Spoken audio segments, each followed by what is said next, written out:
How many of you have heard this name, this person, this woman by the name of Jael? Not too many people are familiar with this name, isn't it? Yeah. But whatever little is written about this little known woman, as I read it, I thought her action was very spectacular. But in order to understand her action, we need to put her in the proper perspective, the time in which she lived. And, when you look at the book of Judges, especially chapter 4, that's where you see the name Jael appeared. Now, you see, during the time when the people of Israel settled down in Canaan, till the time when they have their first king, when Israel became a monarchy, these are the times when God uses individuals, people, or leaders to lead and rule and guide the people of Israel. Now, when you look at the book of Judges, you'll find that there are about 15 judges. And the most notable ones are like Deborah,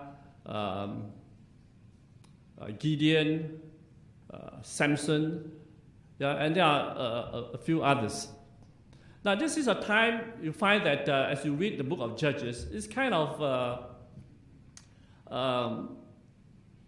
commonplace, in the sense that it narrates how God's people, the Israelite, is related as far as their relationship with God is concerned.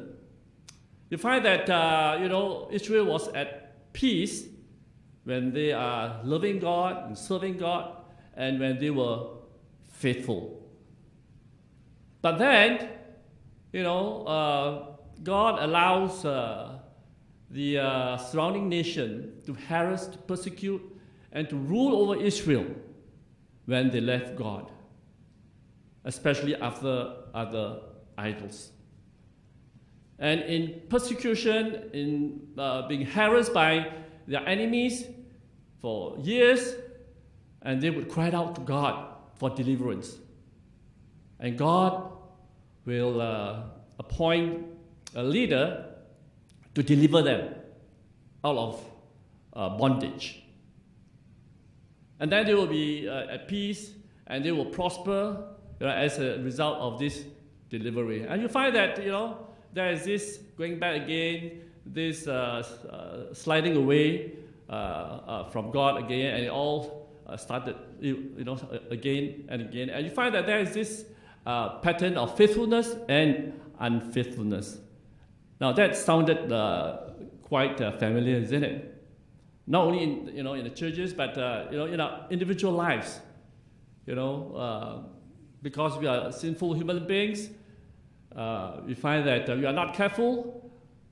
On an individual basis, we can also experience this up and down relationship with our God. And we find that this is pretty much the setting in which the people of Israel behave as far as their relationship is concerned. Now, I want you to turn your Bible to the book of Judges, chapter 4. All right? It is after the book of Joshua, I believe, and before the book of Ruth. Okay? And verse 1, it says that after Ehud died, the Israelites once again did evil in the eyes of the Lord. So the Lord sold them into the hands of Jabin, a king of Canaan, who reigned in Hazor. The commander of his army was Sisera, who lived in Harosheth Hagoyim, because he had 900 iron chariots and had cruelly oppressed the Israelites for 20 long years, and they cried to the Lord for help.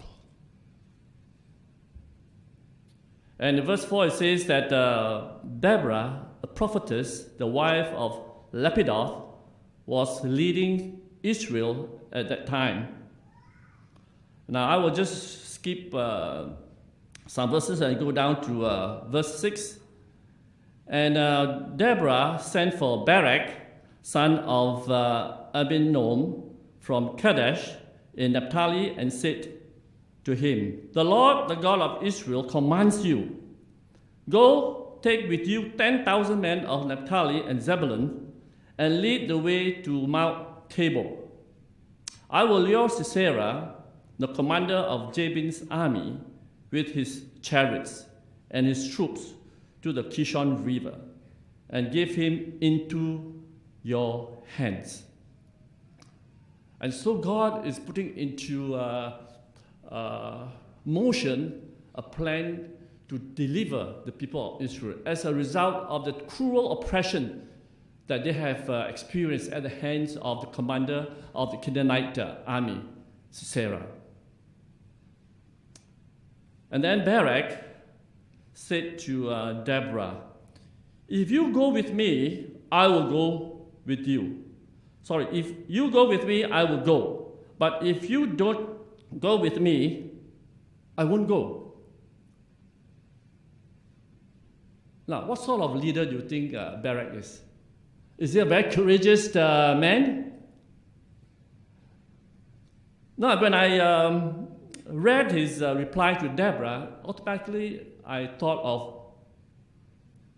David, that young shepherd boy. What a contrast between a young shepherd boy, David, and Barak. Seems like Barak was timid, whereas David was full of valor. Now, why is that so? Well, when you read the account of David, he was such an innocent but a very faithful young man of God. Seems like he has no fear. You know? He would tell King Saul, "Send me, I'll go and fight this uncouth, uncircumcised giant of the Philistines." And that's Goliath.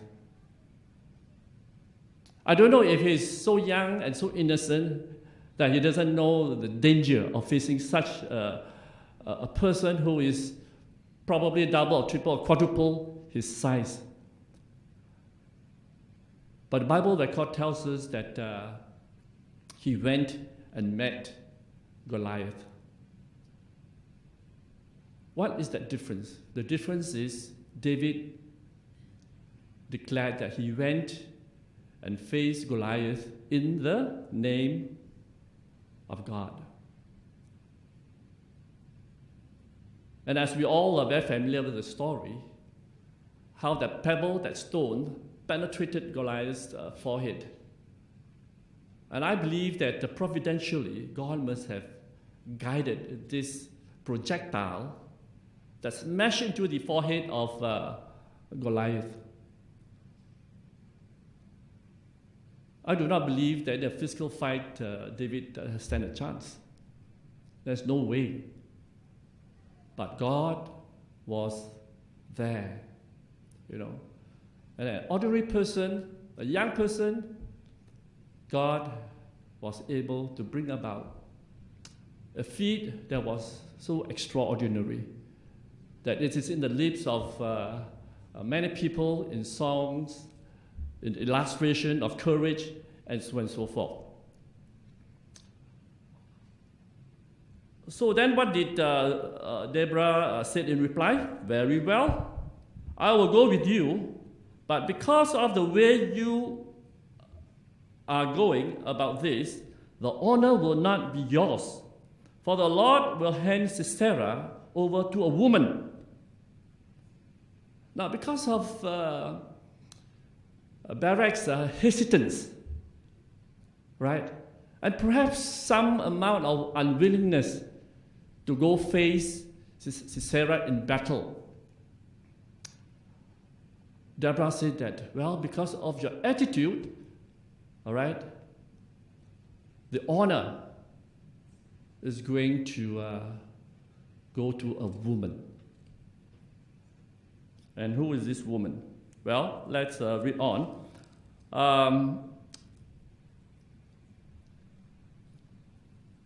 Okay, and I will skip verse 9. You can read it on your own, all right? And you'll get the kind of background.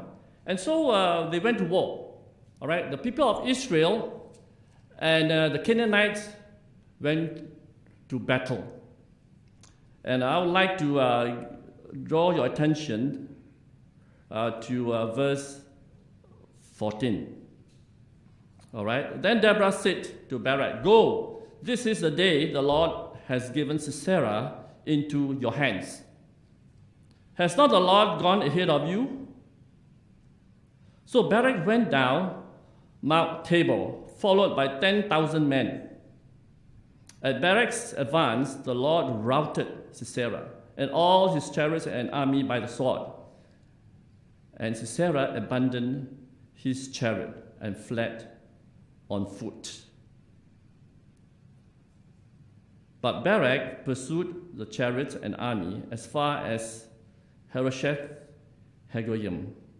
All the troops of Sisera fell by the sword. Not a man was left. See, when God is present, when God is involved in any event, in any project, and in any life,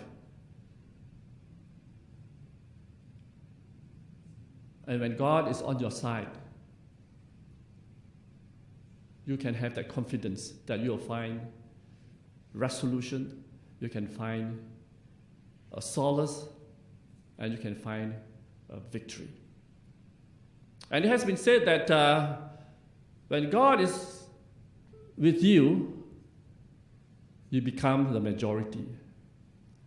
How often times, the Bible, especially in the Old Testament, there are many, many stories that reveal when God is involved, the people of God will experience and find victory. And so Sisera fled in verse 17.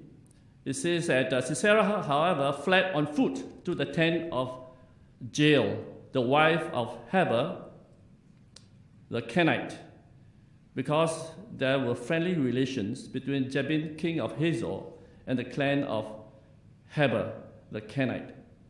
Now, the Kenite are a nomadic group of people, and they are an offshoot clan of the Midianites. And we remember that Moses' wife, Zipporah, was a Midianite woman, right? And Zipporah's father is Jethro, who's a Midianite. And so you can see that, there is this connection, all right, in the history of the clan of Heber, the Kenite. And so Jael went out to meet Sisera and said to him, "Come, my lord, come right in. Don't be afraid." So he entered her tent, and she put a covering over him. There's no reason why Sisera need to be fearful, right? Because the people of Heber, the people of the tribe of Canaanite, they are at peace with both Israel and with the Canaanites. All right, they're at peace, and so naturally, Sisera have no reservation about accepting Jael's invitation to come into the tent. Now, I believe that Jael must have noticed who Sisera was. I suppose that Sisera, in order to be able to run away from the pursuing army of Israel under the leadership of Barak, he must have taken off his helmet, his heavy armor, in order to be able to run. So I would suppose that, for a captain of an army to appear the way he did must have set Jael's mind wondering as to what happened to this cruel, once powerful captain of the Canaanite army. Obviously, he would have sensed that Sisera have lost the battle. And when we read further on, chapter 19, Sisera said, "I'm thirsty," he said. "Please give me some water." She opened a skin of milk, gave him a drink, and covered him up. And Sisera told Jael in verse 20, "Stand in the doorway. If someone comes by and asks you, 'Is there anyone here?' say no." Now, what wonderful hospitality that was shown by Jael. He asked for water, he gave him better than water, milk to drink. Now, those days, the act of showing hospitality is a common culture and was strongly practiced. And interestingly, as you read on, something dramatic happened. Verse 21. But Jael, Heber's wife, picked up a tent peg. You know what's a tent peg? Now, you go camping, you have to secure your tent, right? How do you secure your tent? Young people, your tent peg is about this long, right? You would just put it on around the tent, and then you would give it a good hammering to secure the tent, right? That's what tent peg. Right? And pick up a tent peg and a hammer and went quietly to Sisera while he lay fast asleep, exhausted. She drove the peg through his temple into the ground, and he died. Can you imagine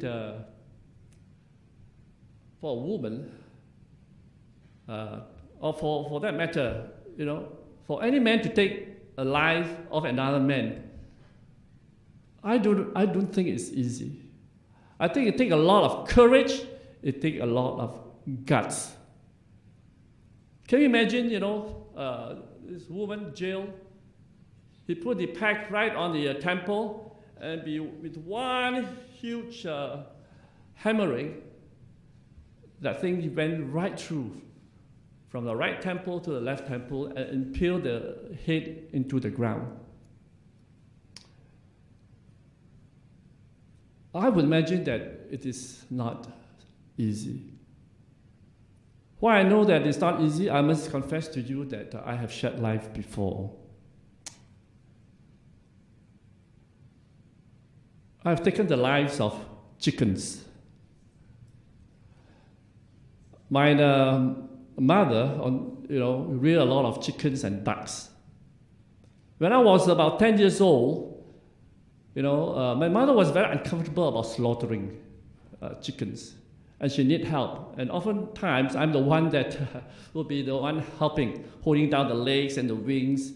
And then my mother would hold back the neck, pull the feathers, and with a knife on one hand, he would start severing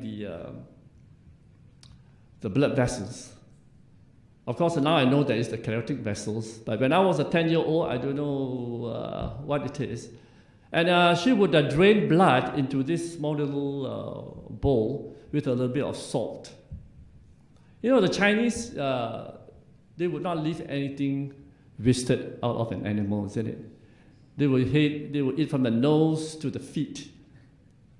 You know, nothing is wasted. All the internal organs, including the blood, you know, nothing is wasted. But after some time of helping, my mother one day asked me to take over. Wow. At the age of 11 years old, you know. My first attempt was not successful. I was frightened too because, no experience. And so I did exactly what my mother did.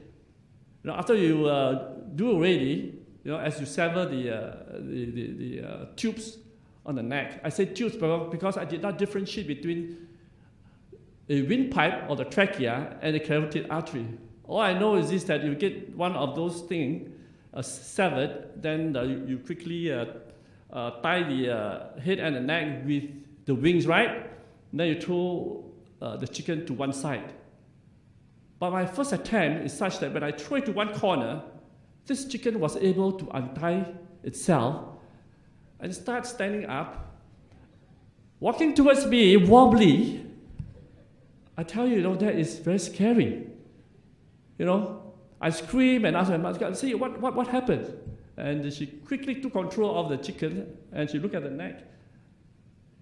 And what I have done is I just cut off the windpipe. No wonder the bird is still able to move and be alive. Well, to cut a long story short,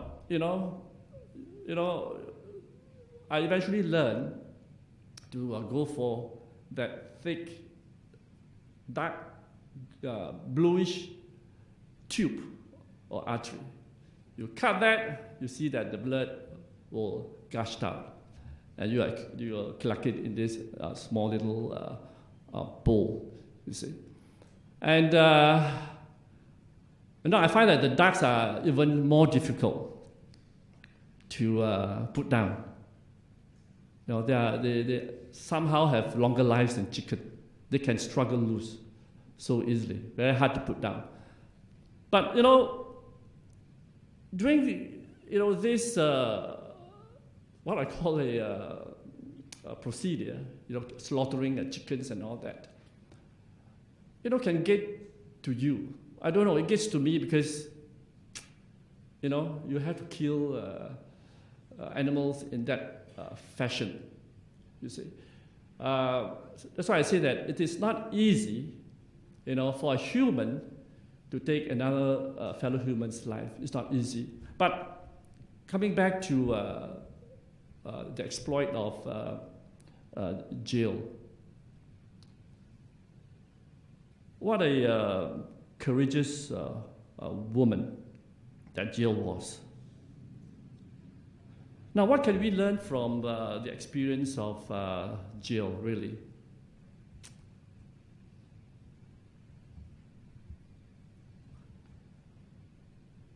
The Bible is replete with many, many stories where God uses very, very ordinary people, very ordinary things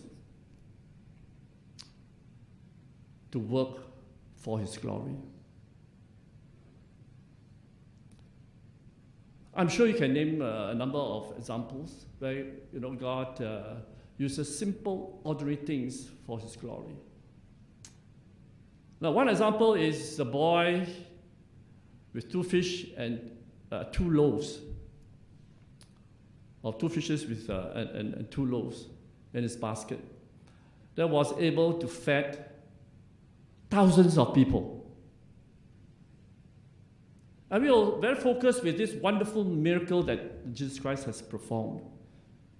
But that lunch is just a very routine meal for the boy. And not to forget that it is a very routine function of this little boy's mother. who prepare this lunch. I believe that day in and day out, it is the same thing.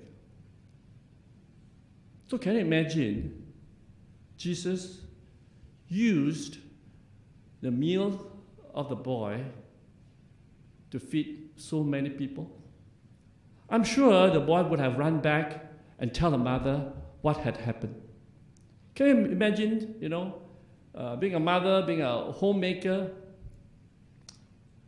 you heard such report. Would that bring joy to your heart? So I would like to say to the woman that don't consider your work at home in a trivial manner. Even though it may be very routine, very ordinary, I believe that it can bring about extraordinary results. When God is in it, something great, something spectacular can happen. Now, another example is, the fishermen, they went fishing. It is just another ordinary day. Sometimes they catch some fishes, sometimes none at all. But at the instruction of Jesus, something extraordinary, something spectacular took place. They were able to catch fishes that almost sink their boat. Now, we can cite many examples. Now, the question is, how can we cooperate with God to bring about such an extraordinary result? I will say that our willingness, our availability has to come into play. God gave us this power of choice.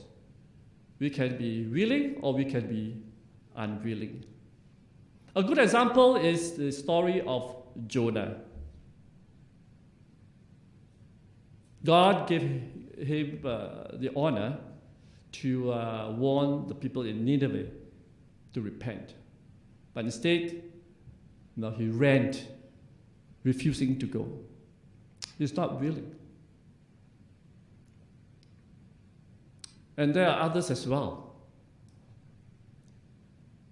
So the most important thing, or one of the most important things is this, that we must be willing, we must be ready to be available, whatever God calls us to do.